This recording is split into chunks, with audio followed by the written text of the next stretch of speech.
Amen, amen. Bonjour à toutes et à tous. Pare bolorin vorjuin. Parc Beraston, Amenakalor. Vous avez déjà commencé l'année. Je souhaite aussi vous souhaiter une année bénie. Je vous souhaite surtout une année de profondeur et d'intimité avec le Seigneur. Asret avelishat chore pochara berutsun. Asso het kape avelishat choratznek. Amen. Nous allons lire un psaume avant de laisser la place encore à la louange. C'est le psaume 15. Psaume de David. Nous allons lire en français et en arménien. Sarmos tasnehinge petke kartank. Franseren yeveto haeren. Psaume de David. Seigneur, qui peut être reçu dans ton temple et prendre place ainsi sur la montagne qui t'est consacrée? C'est celui qui est irréprochable, qui fait ce qui est juste et pense vraiment ce qu'il dit. Il ne raconte pas de mal des autres. Il ne fait pas tort à son prochain et n'insulte pas son voisin. Il n'a pas un regard pour ceux que Dieu désapprouve, mais il marque son estime aux fidèles du Seigneur. S'il a fait un serment qui lui cause du tort, il ne change pas ce qu'il a dit. S'il prête son argent, c'est sans percevoir d'intérêt. Il n'accepte aucun cadeau pour témoigner contre un innocent. Celui qui agit ainsi ne faiblira jamais. Amen. Tej, ով կկենա քո վրանում եւ ով կբնակվի քո սուրբ լեռան վրա։ Նա ով անբիծ է ապրում, արտարություն է գործում եւ ճշմարտություն է խոսում իր սրտում։ Նա ով իր լեզվով չի չարախոսում եւ չար բան չի անում իր ընկերոջը եւ նախատինք չի գցում իր դրացու վրա։ Նա ում աչքերի առաջ անարգված է չարագործը, բայց պատիվ է տալիս տիրոջից վախ ունեցողներին, ով երդում է տալիս ընկերոջը եւ չի փոփոխվում, ով իր արծաթը չի տալիս վարձով եւ անմեղի դեմ վկայելու կաշառք չի առնում, ով որ այս անի հավիտյան չի սասանվի տեղից։ Nous allons prier. Seigneur, nous bénissons ton nom. Nous voulons, Seigneur, encore ce matin, t'apporter nos louanges, notre reconnaissance et te dire, Seigneur, que nous t'aimons. Seigneur, merci parce que c'est toi qui nous as aimés le premier. Oui, nous voulons te rendre un culte qui t'est agréable, de tout notre cœur. Reçois, Seigneur, ces louanges, ces prières qui montent vers toi, Seigneur, et viens visiter, viens, Seigneur, encore parler, viens, Seigneur, guérir, relever, construire, reconstruire ton peuple. C'est au nom de Jésus que je te prie. Amen. Տեր Աստված ամենակարող փառք պատիվ քեզ։ Քեզ ենք ուզում փառաբանել, քեզ ենք ուզում եշկել, գովաբանել ամբողջ մեր հոգով, սրտով, քանի որ արժանի ես։ Թող մեր եշկերը Տեր իմ Աստված քեզ բարձրանան, ինչպես անուշահոտ բուրմունք։ Մեր աղոթները արի Տեր իմ Աստված բժշկիր, Տեր դու մեզ քո սիրով վերակառուցիր, վերականգնիր։ Հիսուսի անունից կխնդրենք Տեր Աստված։ Amen. J'aimerais vous lire un passage dans Éphésiens chapitre 6. C'est pourquoi prenez toutes les armes de Dieu afin de pouvoir résister dans le mauvais jour et tenir ferme après avoir tout surmonté. Faites en tout temps par l'Esprit toutes sortes de prières et de supplications. Veillez à cela avec une entière persévérance. Priez pour moi afin qu'il me soit donné, quand j'ouvre la bouche, de faire connaître hardiment et librement le mystère de l'Évangile, pour lequel je suis ambassadeur dans les chaînes, et que j'en parle avec l'assurance qui m'est donnée. Répandre la parole de Dieu est l'une de nos missions en tant que chrétiens, mais c'est vrai que c'est une tâche qui n'est pas toujours simple à faire au quotidien. Parfois, à cause du manque de temps, du regard des autres, ou bien par peur car on ne sait comment témoigner. Il faut essayer de ne pas s'appesantir sur le comment dire, mais laisser le Saint-Esprit se révéler dans notre attitude, dans nos paroles, nos sourires. Soyons libres et ayons toujours envie de faire connaître Dieu aux gens qui nous entourent. On peut se mettre debout pour ce moment de louange.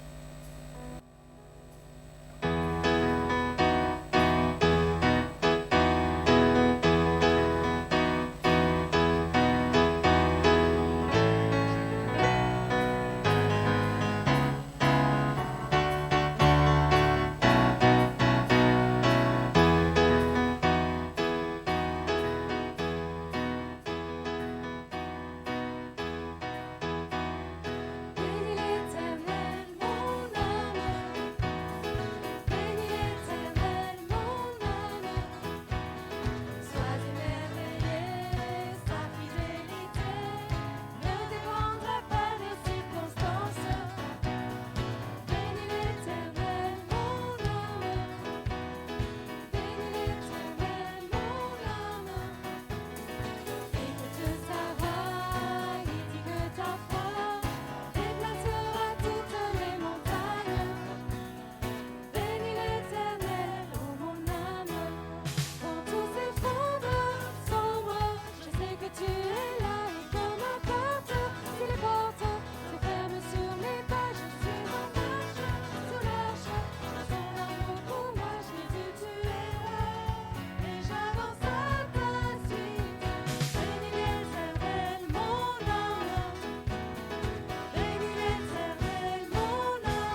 Merci pour ces temps de louange.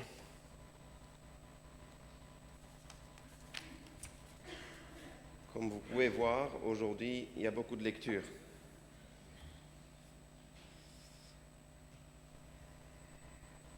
Comme ça va être la lecture de la journée, hein. Pour d'autres, la lecture de la semaine, ou pour d'autres, la lecture de l'année. Je m'arrête là.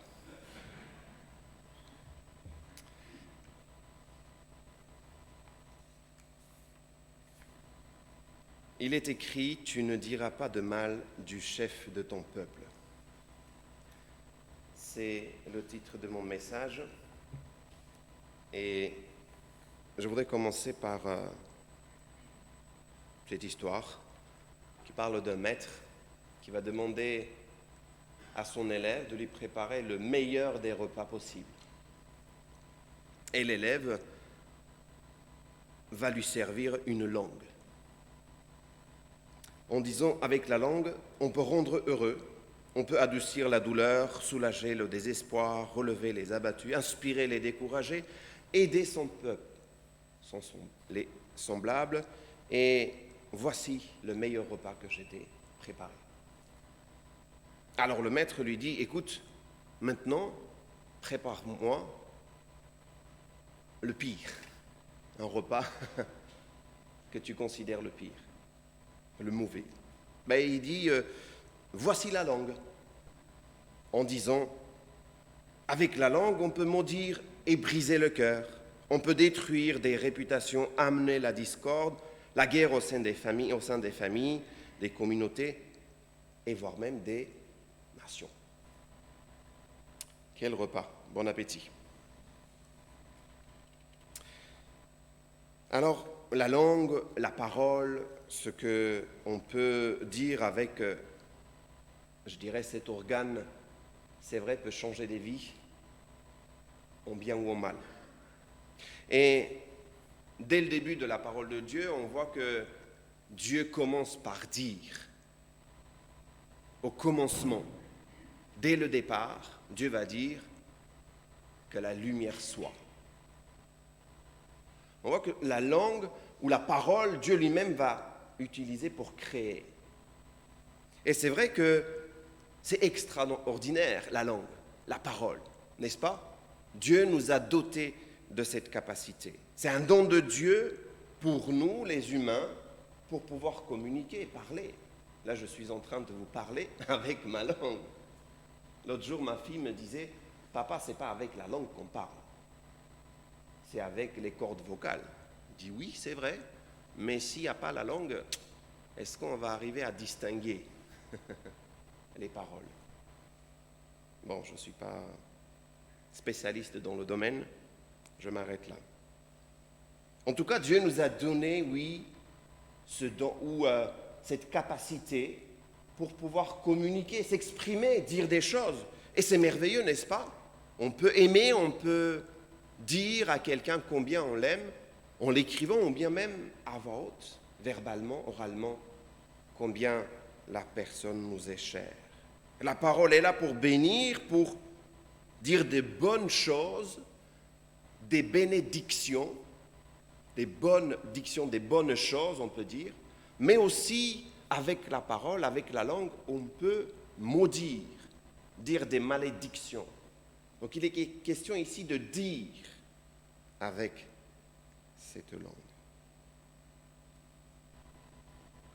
Tellement d'exemples des personnes qui témoignent, qui disent « j'ai été encouragé, j'ai été poussé » quand quelqu'un m'a pris en main, quand quelqu'un m'a donné quelque part les ailes, juste avec les paroles. Juste parce qu'il a su me donner des paroles à ce moment-là, qui m'a parlé, qui a parlé à ma vie, à mon cœur, qui m'a redressé. Et j'ai commencé à continuer mon chemin. Hélas, le problème c'est qu'on connaît aussi d'autres personnes qui nous disent « cette parole m'a brisé ».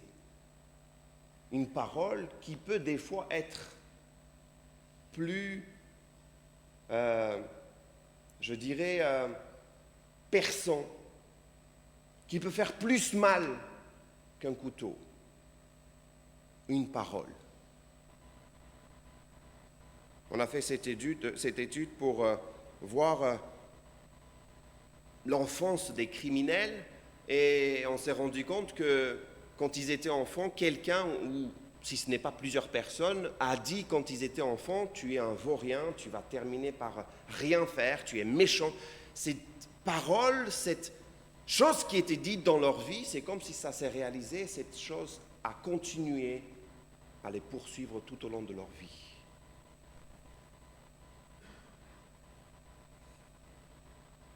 Regardons juste quelques heures, voire quelques minutes, les programmes ou regardant dans les réseaux sociaux, les commentaires qu'on peut lire, on peut voir combien ces paroles sont remplies de haine, de méchanceté envers son prochain, envers nos semblables.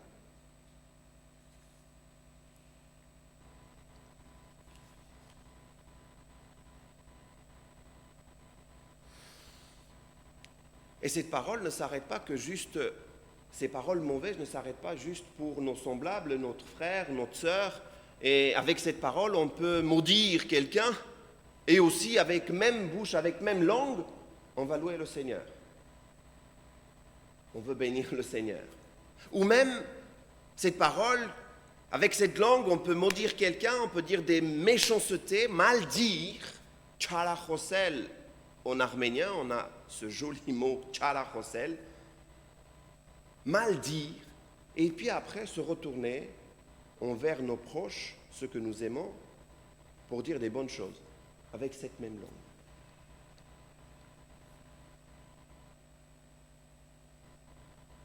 La langue a un pouvoir hors norme. Et dès que cette parole sort de ses bornes quelque part, telle une rivière qui sort de ses bornes, elle est capable de faire des ravages. Une parole, une mauvaise parole. Voici ce que Jacques nous dit, Jacques 3, 2. « Car chacun de nous commet des fautes de bien des manières. Et celui qui ne commet pas de faute dans ses paroles est un homme parfait. » Ah tiens, il existe des hommes parfaits. Il s'agit ici bien sûr d'un homme mûr. Il s'agit de la maturité d'un homme adulte. Et Jacques continue, il dit, il est capable de maîtriser aussi son corps tout entier, celui qui est capable de maîtriser, de brider sa langue. Après, il parle justement de cet petit organe ou le petit feu qui va mettre toute une forêt, toute une ville, toute une nation. Et c'est vrai que si on prend juste une petite allumette, on l'ouvre, comme notre bouche on l'ouvre, on sort seulement. Je n'ai pas besoin de tout utiliser, juste une seule suffit. On est capable de mettre le feu, le petit feu. On est capable de tout ravager avec une parole, une mauvaise parole. Brider son corps en bridant sa langue. Maîtriser sa langue revient à dire, je peux aussi maîtriser mon corps. Le don de Dieu, ou la langue que Dieu nous a donnée, quelque part, n'est pas un bâton pour frapper l'homme créé à son image. Maintenant, nous allons voir que Dieu a aussi posé des limites. Vous savez, dans son grand amour, Dieu nous a donné, ce que je viens de dire, cette extraordinaire capacité de communiquer. Ça parle de l'amour de Dieu. Et il nous a donné aussi la liberté de pouvoir dire les bonnes ou de mauvaises choses, c'est à nous. Il y a un choix, il y a quelque chose qui nous est donné, je peux dire ou pas. Mais toutefois, Dieu nous a aussi mis des limites, a posé des limites.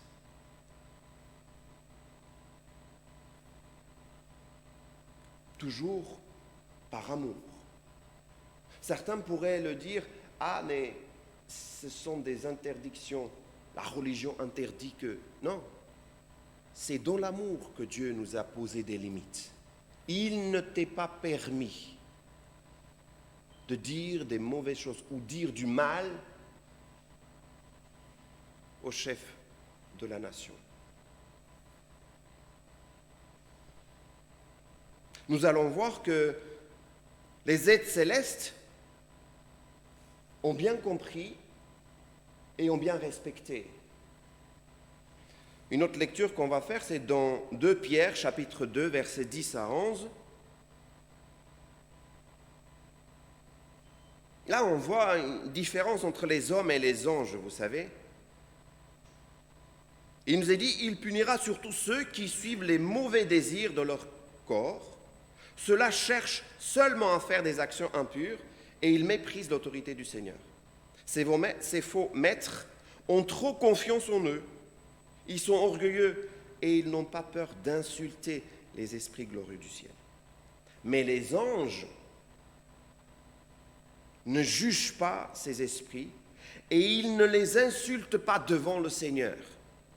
Pourtant, les anges sont plus forts et plus puissants que ces faux maîtres. Donc, vous voyez la comparaison qu'il est mise ici. Les anges, ils sont plus puissants, ils ont plus de capacités, ils sont plus forts et plus puissants. Pourtant, ils n'insultent pas. Ils ne jugent pas comme les hommes font. Un autre passage qu'on va lire, c'est dans Jude, dans les versets 8 à 10, où nous parlons de l'archange Michel, chef des anges. Il dit, au milieu de vous, ces gens mauvais agissent comme les habitants de ces villes. Ils imaginent des choses qui sont fausses, alors ils suivent les mauvais désirs de leur corps. Ils méprisent l'autorité du Seigneur, ils insultent les anges glorieux. Même Michel, le chef des anges, n'a pas fait cela. Encore une fois, pourtant, il a discuté avec l'esprit du mal, dans d'autres traductions avec Satan ou avec diable, au sujet du corps de Moïse. Eh bien, dans cette dispute, il n'a pas osé insulter en le jugeant. Voyez-vous la différence un peu? Il a dit seulement que le Seigneur te punisse. Par contre, ces gens mauvais insultent ceux qu'ils ne connaissent pas et ceux qu'ils savent d'une façon naturelle, comme des animaux sans intelligence, même cela sert qu'à les détruire.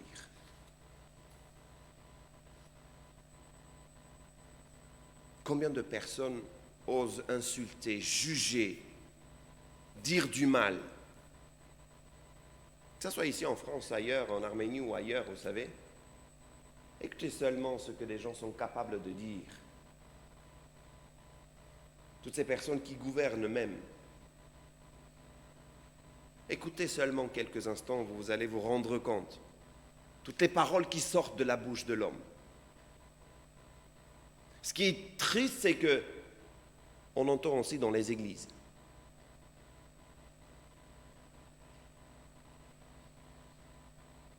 Combien on est capable de dire avec cette langue des malédictions, des jugements. Capable de juger, on est capable de mépriser sans tenir compte de ce que Dieu nous demande. Nous allons voir un troisième exemple, cette fois-ci, un homme de Dieu qui, auparavant ne savait pas que c'était un chef. Il avait une autorité permis par le Seigneur qu'il est en train d'exercer. Et c'est l'apôtre Paul, on lit dans Actes des Apôtres, chapitre 23, versets 1 à 5, Paul regarde en face les membres du tribunal et il dit « Frères, j'ai toujours vécu pour Dieu jusqu'à maintenant et je n'ai rien à me reprocher. » Sur ces paroles, écoutez bien, le grand prêtre Ananias commande à ceux qui sont près de Paul « Frappez-le sur la bouche ».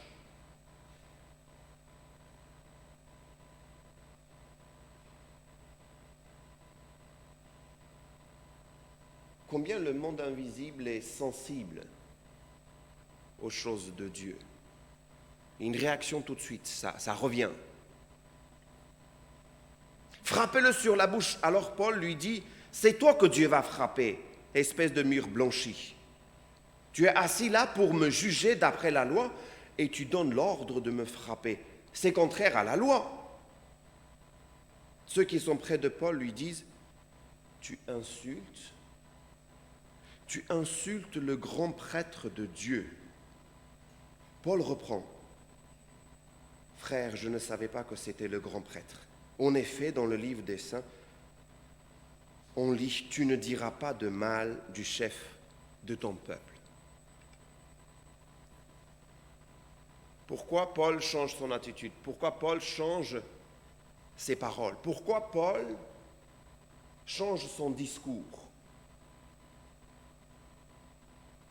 Tu ne diras pas de mal au chef de ton peuple. Paul connaît l'Écriture et il sait que ce n'est pas biblique, ce n'est pas de Dieu d'insulter, de juger, de mal dire.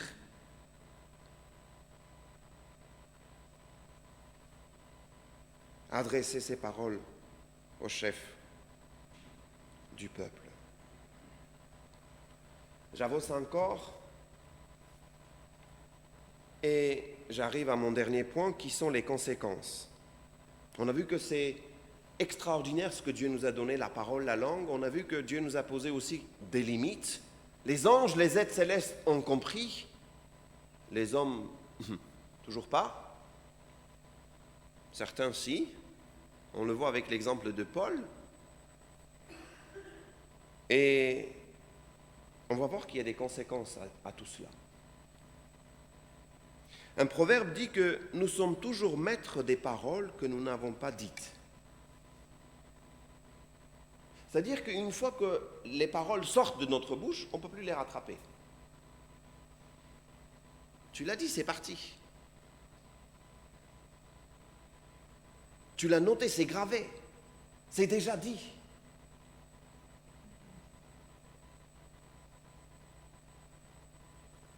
La Bible nous dit que ce que tu sèmes, c'est ce que tu vas récolter. Il y a un retour. Un jour ou l'autre, il y a un retour. Et on voit dans la parole de Dieu qu'il y a des histoires qui nous disent que dire du mal, juger, mal dire de son prochain, surtout celui qui exerce une autorité permise par le Seigneur, ce n'est pas sans conséquence. Vous savez tous l'histoire de Moïse, de Aaron et aussi son épouse. Aaron, avec son épouse, va commencer à juger, à mal dire sur Moïse en parlant, en critiquant derrière. Ils disent des choses, mais à un moment donné, Dieu va intervenir, va leur dire « stop, Moïse, c'est mon serviteur, je lui parle face à face. » Et ils ne vont pas rester sans récolter ce qu'ils ont semé. Une autre histoire se trouve dans 2 Samuel chapitre 16, versets 5 à 10. Pour ceux qui prennent des notes, le roi David arrive près de Bahurim. C'est l'histoire où David va fuir devant son fils. Il y a un retournement de situation, vous savez. Une famille est en train de s'éclater, une famille est en train de se briser et il se passe des mauvaises choses et ça peut arriver.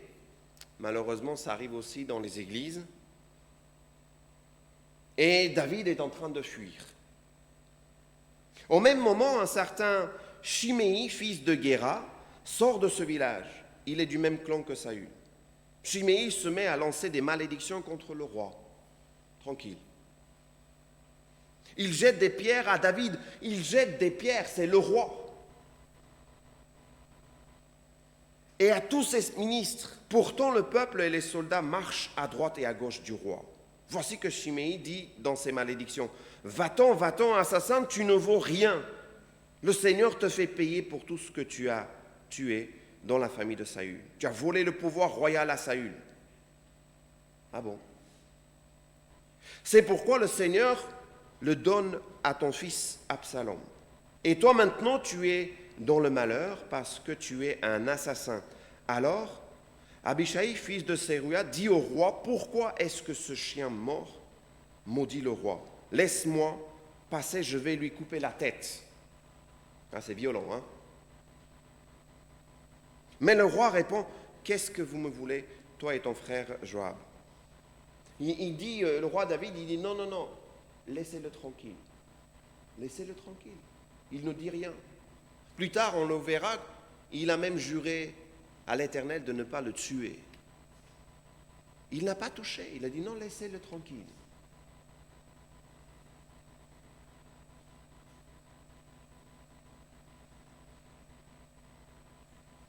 Le problème, c'est que quand l'homme fait des choses, il oublie que tôt ou tard, ça peut revenir. Tôt ou tard, ou je t'échoute, tôt ou tard, ça revient. Et on a la responsabilité de nos actes et de nos paroles. Jésus dit, dans les derniers temps, vous allez rendre des comptes pour toutes les paroles sans fondement qui ont été prononcées. C'est en fonction de ces propres paroles que tu seras déclaré juste ou que tu seras condamné. Matthieu chapitre 12, versets 36-37. Insulter, maudire, juger, mépriser, manquer de respect, et j'en passe. La liste est longue. Mais voici le jour vient où le roi va reprendre le pouvoir, tout se remet en place, ça arrive. L'histoire nous montre que ce genre de choses arrive. C'était pour un temps, et puis il revient, et il est assis sur son trône et tout ça, et puis le temps passe, il va passer le royaume à son fils Salomon, et il va dire à son fils, n'oublie pas Chiméi, fils de Guéra. Premier livre des rois, chapitre 2, verset 8. N'oublie pas Chiméi. Il m'a lancé des malédictions terribles le jour où je fuyais à Mahanaïm. Mais quand je suis venu, il est descendu à ma rencontre au bord du Jourdain. Je lui ai promis devant le Seigneur de ne pas le faire mourir. Pardon. Il dit, voici le royaume, voici la situation, voici ce qui s'est passé. Maintenant tu es roi, je t'informe, je te dis. Mais on se pose la question, mais pourquoi ? Et moi je dis franchement, Dieu nous donne du temps.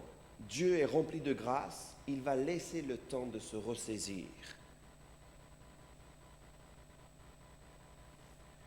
C'est vrai que la sagesse de Salomon a atteint les extrémités de la terre et aujourd'hui on lit la sagesse de Salomon et on se dit mais comment est-ce possible une telle sagesse ? Dieu lui a donné vraiment une sagesse. Et dans le même livre, dans le même chapitre, chapitre 2, au verset 36, on lit, Salomon va faire venir Chiméi et va lui parler. Il lui dit, construis pour toi une maison à Jérusalem. Ah bon ? C'est pas lui qui a insulté ton père. Non. Construis-toi une maison à Jérusalem. Pas de problème. Jérusalem, la ville sainte, là l'endroit recherché. Construis-toi une maison et il continue. Je veux que tu habites là et je te défends de sortir de la ville. Habite là, pas de problème. Il n'y a pas de souci. Par contre, je te dis, tu ne dois pas sortir de la ville. Je te préviens, le jour où tu sortiras de la ville et où tu traverseras la vallée de Cédron, tu mourras. Tu seras seul responsable de ta mort. Chiméi répond au roi, c'est bon mon roi, je ferai ce que tu as dit. C'est bon mon roi, j'ai entendu, je fais ce que tu as dit. Voyez-vous la grâce, voyez-vous l'amour de Dieu qui donne encore du temps à cet homme? Et la question qu'on peut se poser, mais pourquoi? Salomon lui a dit, reste, vis dans la ville de Jérusalem, construis-toi une maison, par contre ne sors pas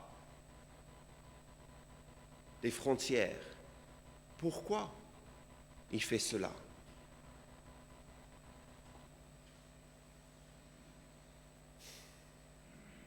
On continue.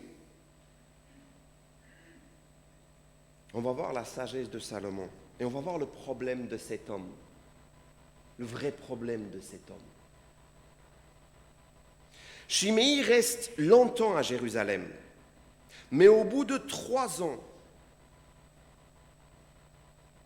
longtemps, 3 ans, ça n'a pas duré longtemps non plus, 3 ans, au bout de 3 ans,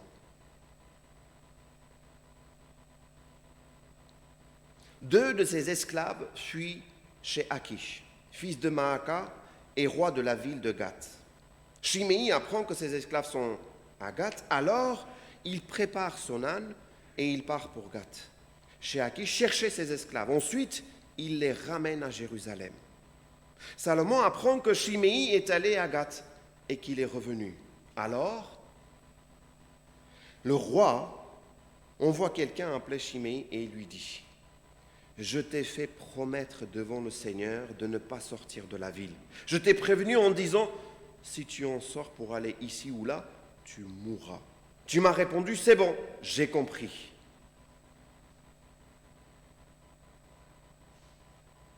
Est-ce que Chiméi ne savait pas que ce que Salomon disait, il le faisait? Ça faisait déjà 3 ans qu'il régnait. Ça faisait déjà 3 ans qu'il voyait comment Salomon il règne, qu'il fait, comment ce qu'il dit. Il accomplit et il avait juré. Il avait dit ces paroles. Mais Chiméi, mais qu'est-ce qui t'arrive?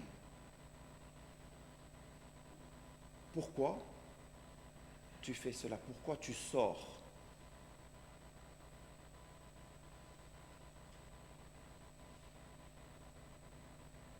La sagesse de Salomon consistait en ce qu'il savait pertinemment que Chiméi avait un problème avec la langue. Il n'arrivait pas à brider sa langue. Et donc, par conséquent, il n'arrivait pas à brider tout son corps, ses désirs. Et on peut, vous savez, même faire peut-être cette analyse, chercher même dans notre vie, dans notre entourage, se rendre compte que celui qui a cette parole facile, qui sort sans réfléchir, a des problèmes aussi dans sa vie. Tôt ou tard, il y aura des conséquences pour toute sa vie. Et la sagesse de Salomon consistait en ce qu'il disait, mon gars, sors pas de ses limites. La version traduite en ma propre version selon Saint Emmanuel. Mon gars, sors pas de ses limites, sinon tu auras des problèmes. Mais Dieu avait donné du temps. Dieu nous donne du temps.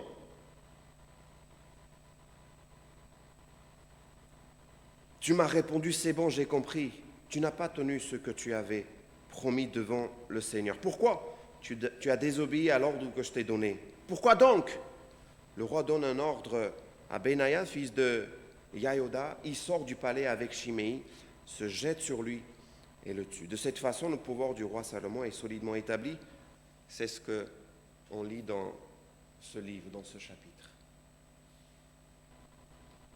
Tôt ou tard, il y aura des conséquences. Celui qui n'arrive pas à brider sa langue, celui qui n'arrive pas à maîtriser sa langue, celui qui n'arrive pas à mettre stop, arrête de dire, arrête de parler, dire des mauvaises choses, mal dire, juger.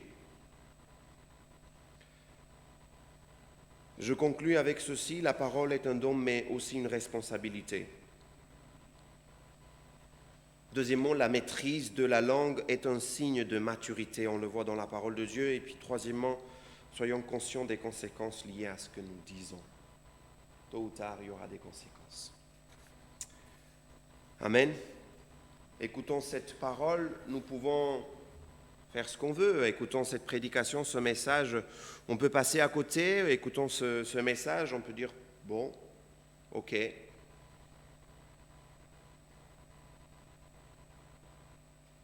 On peut aussi se mettre en question.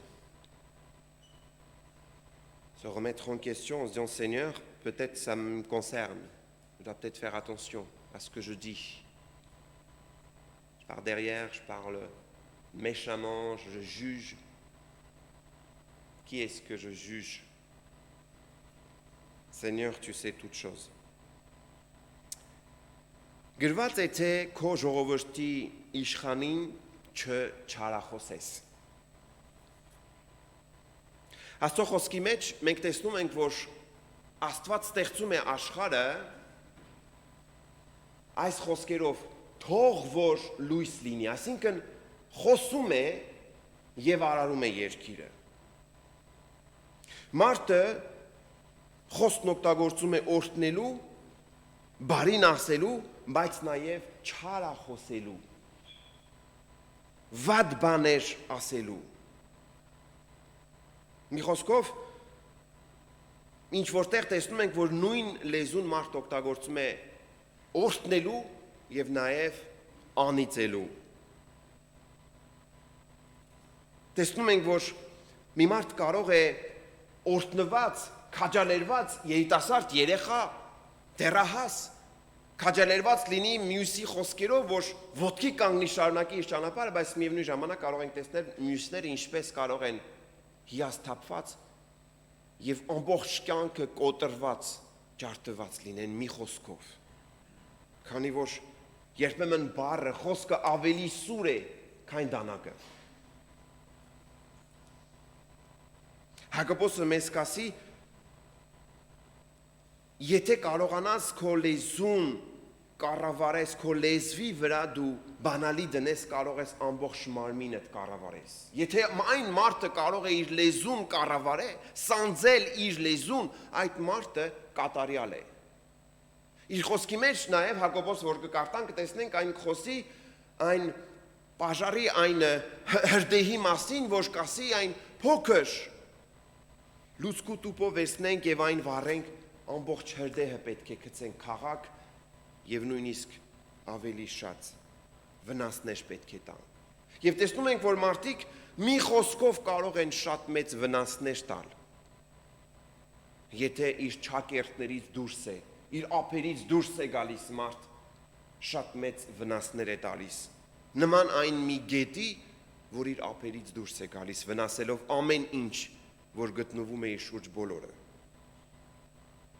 Այո, Աստված մեզ խոսելու ունակություն է տվել, Աստծո շնորհ է դա, որպեսզի հաղորդակցվենք մեկս մեկիս հետ։ Բայց Աստված նաև սահմանափակություն է դրել, սահմաններ է դրել մեր խոսքին, մեր ասելուն։ Ինչ ենք ասում։ Ինչպես տեսանք, Աստծո շնորհն է մարդուն տված։ Բայց Աստված նաև ազատությունը այո մարդուն տվել իր սիրով, իր առատաձեռնության մեջ նա սիրեց մարդուն, տվեց ազատություն, որպեսզի նա ասի, քայլի, խոսի։ Բայց նաև նրան ասեց պատասխանատվություն ունես։ Ինչ որ ասում ես, պատասխանատվություն ունես դրա վրա։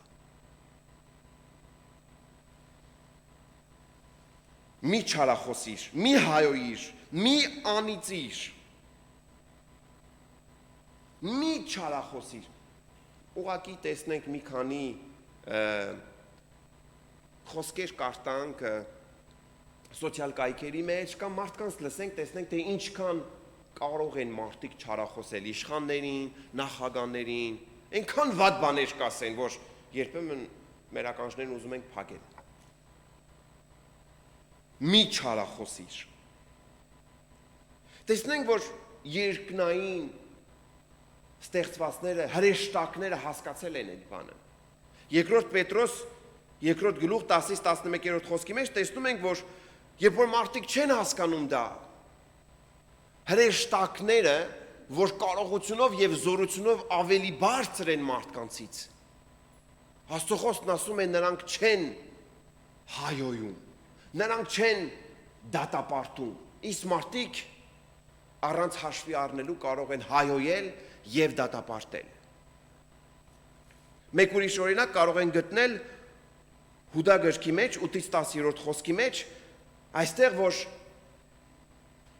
խոսքը գնում է այն մասին կրկին, որ մարդիկ շարունակում են հայոյել, անիծել, չարախոսել, բայց ասում է հրեշտակապետ Միշելը, երբ որ վիճաբանում էր սատանայի հետ Մովսեսի մարմնի համար, խոսքն ասում է նա չփորձեց, նա չանիծեց, նա չհայոյեց, նա չդատապարտեց, միայն ասեց քեզ Աստված կհանդիմանի։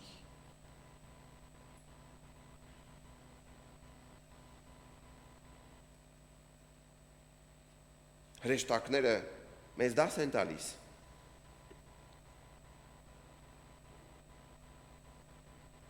Հիմա տեսնենք, որ ինչպես Պողոս առաքյալը ինքը նույնպես գտնվելով մի իրավիճակու մեջ, որ պետք է անիծի, պետք է չարախոսի, պետք է վատ խոսք ասի, չիմանալով, որ քահանայապետն է։ Կարող ենք այն գտնել Գործք առաքելոց 23-րդ խոսքի 1-ից 5-րդ խոսքերի մեջ, այստեղ այնտեղն է, որ Պողոս առաքյալը խոսում է իր կյանքի մասին, Աստծուն փառաբանելով, քանի որ Աստված իր հետ է, եւ այս խոսքի վրա քահանայապետը ասում է նրա կողքի լինողներին, հարվածեք նրա բերանին, խփեք նրա բերանին։ Եվ Պողոսը պետք է ասի ծեփված պատ, սպիտակ ծեփված պատ։ Եվ նա ինչ որտեղ պետք է չարախոսի, վատ խոսքեր պետք է ասի։ Եվ նրան պետք է կողքից գան ասեն, գիտես, դու հայոյում ես քահանայապետին։ Եվ Պողոսը կասի, կներեք եղբայրներ, ես չգիտեի, քանի որ գրված է չչարախոսես այն իշխանին, որ իշխում է ժողովրդի գլուխը, չչարախոսես, չվատախոսես, չար խոսքեր չասես, վատ խոսքեր չասես, չանիծես, չհայոյես։ Պողոսի վերաբերմունքը փոխվում է, նրա խոսքերն են փոխվում։ Եվ տեսնում ենք, որ Աստվածաշունչի մեջ չկան դեպքեր, մեր Հիսուսի օրինակով տեսնում ենք, որ շատ անգամ նա կարող էր խոսել, բայց Աստծո խոսքը տեսնում ենք, ասում է, որ ինքը բերանը փակ, նրան տարան եւ ոչ մի բան չասեց։ Նա մորթվեց, նա զոհաբերվեց մեզ համար։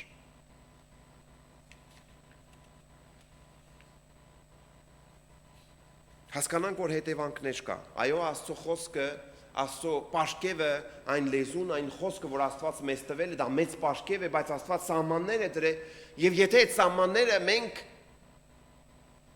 չհարգենք, կան հետևանքներ։ Կան հետևանքներ եւ ուշ թե շուտ հետևանքները կլինեն։ Աստծո խոսքն ասում է, այն ինչ ցանում ես, այն էլ կհնձես։ Մեկ խոսք կասի, մենք միայն մեր չխոսված խոսքերը կարող ենք տիրապետել։ Այսինքն, այն պահից սկսած, երբ որ քո խոսքը դուրս է գալիս քո բերանից, այլ խոսքը հետ չես բերի։ Եվ Աստծո խոսքի մեջ օրինակներ կան, որ մարդիկ չարախոսել են Աստծուց տրված իշխաններին։ Եվ նրանք անհետևանք չեն թողնվել։ Կարող ենք տեսնել Մովսեսին, նրա Ահարոնի եւ նրա կնոջ հետ միասին Ահարոն եւ իր կինը սկսում են չարախոսել Մովսեսին։ Եվ նույնիսկ եթե կարող ենք ասել նրանք ճիշտ էին, հարցը այստեղ սխալի եւ ճշտի մասին չգիտեք։ Հարցը այստեղ այն մասին է, նրանք չարախոսում են Մովսեսին։ Եվ նրանք անպատիժ չեն մնա։ Նրանք նույնիսկ պետք է ժողովրդից դուրս հանվեն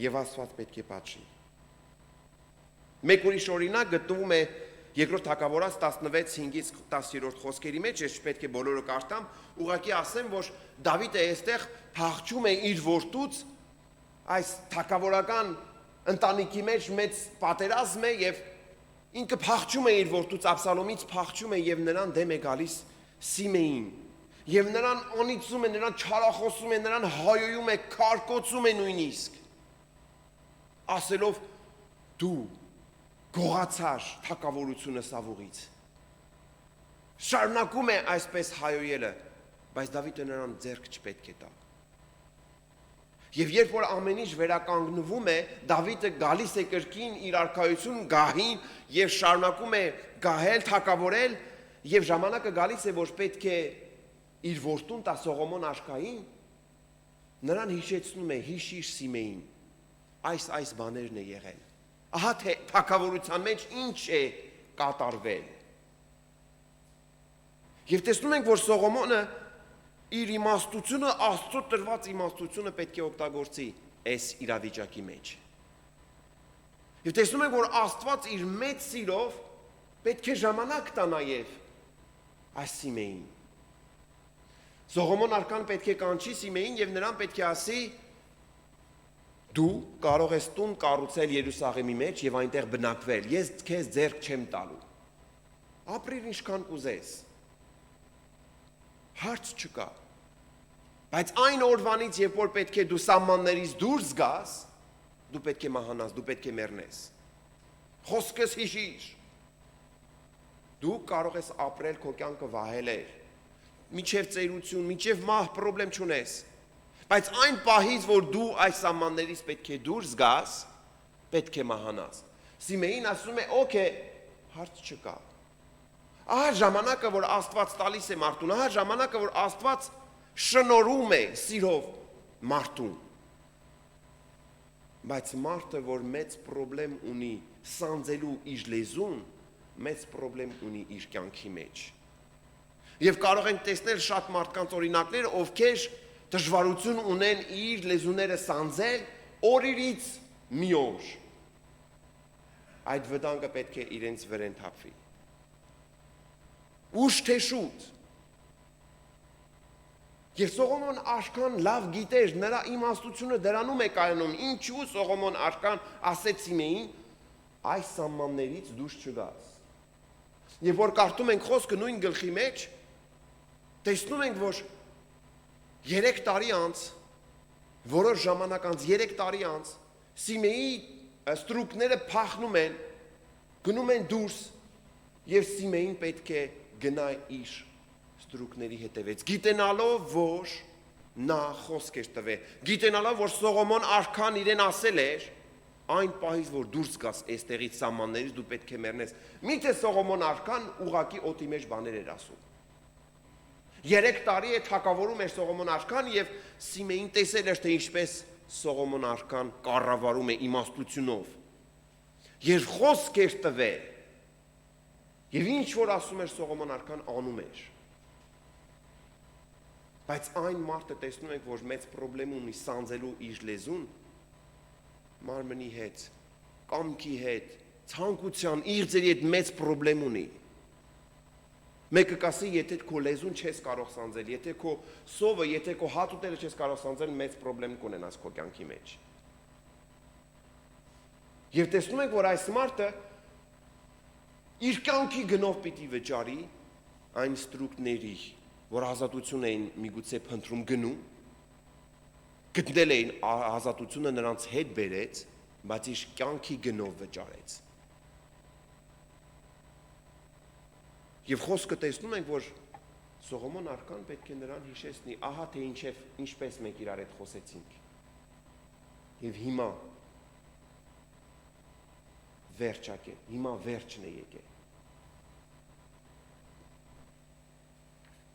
Ինչպես մարդը կարող է մտածել, որ ինչ անում է, ինչ ուզում է, առանց հետևանք պետք է լինի։ Ամփոփեմ։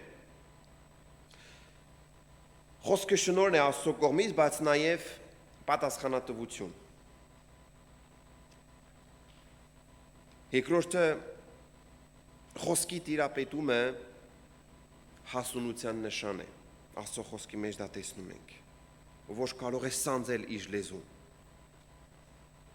Գիտակից լինենք երրորդը, որ ուշ թե շուտ հետևանքներ կունենանք մեր խոսքերի, մեր ասացների համար։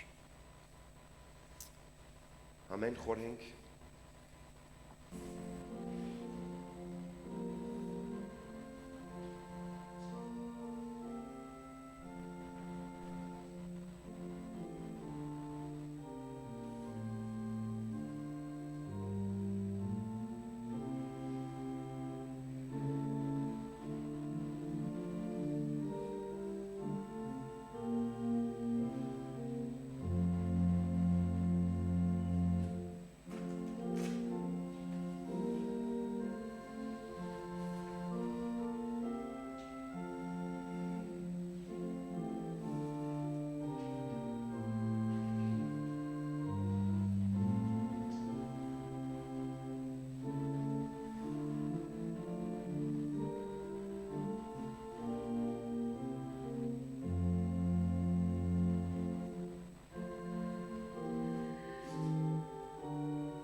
Je vous invite à vous lever, on va prier.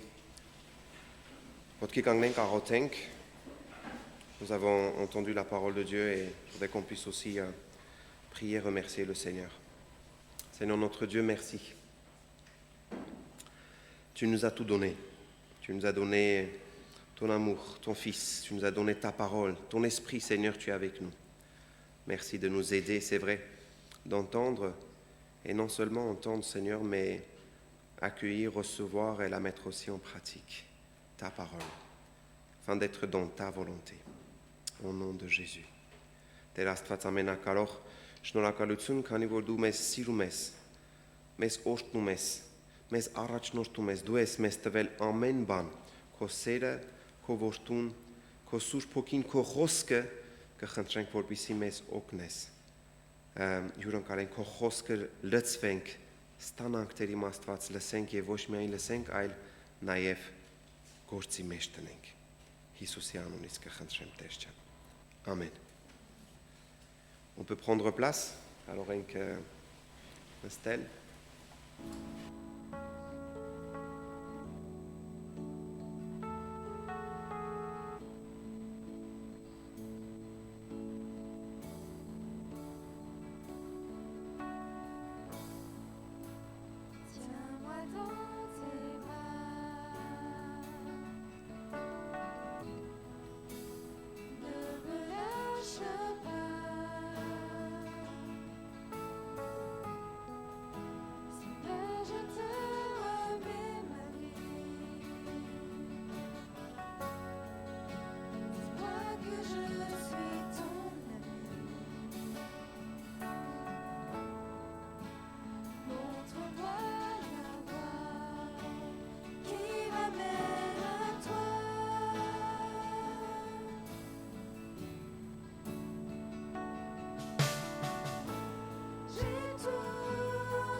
On va terminer par la prière de notre Père.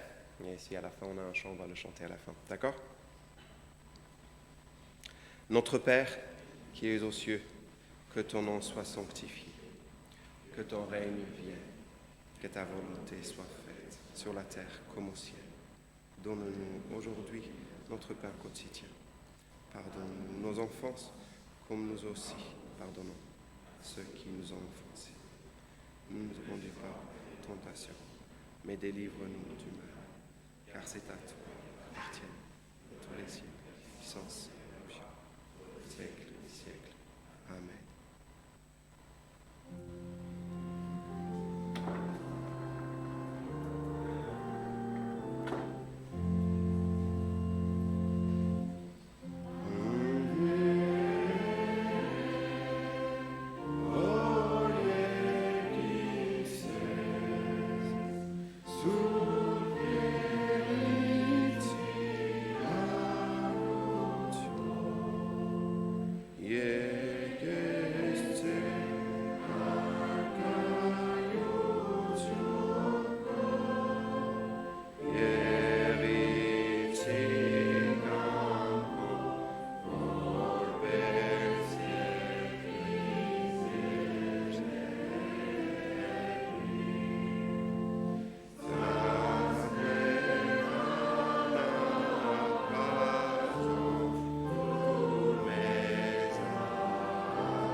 Ziko e arkausum, Jev zorusum, Jev par habitiam salitenit.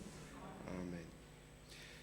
Imatoras sele, Isus ishnore, Jev sur procura utsunam el boloris hetlini, kenakra utsunov.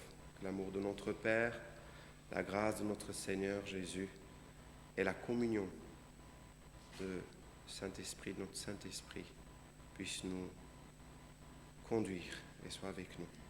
Au nom de Jésus, Amen.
je suis éprouvé, je ne suis pas délaissé, car toi seul